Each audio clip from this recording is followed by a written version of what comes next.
قال إن تتوبا إلى الله فقد صغت قلوبكما، أي فقد طهرت وأصبحت صاغية قابلة للحق، قابلة للدين، قابلة للهدى.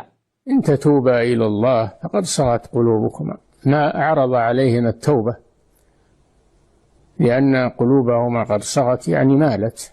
لقد أخطأت عائشة وحفصة خطأ واضحا أوجب تثريبا عظيما ودمدمة من رب العزة. إن تتوبا إلى الله، التوب يكون من بر ولا من إثم؟ من إثم. لقد ارتكبا إثما في حق رسول الله وفي حق نفسيهما.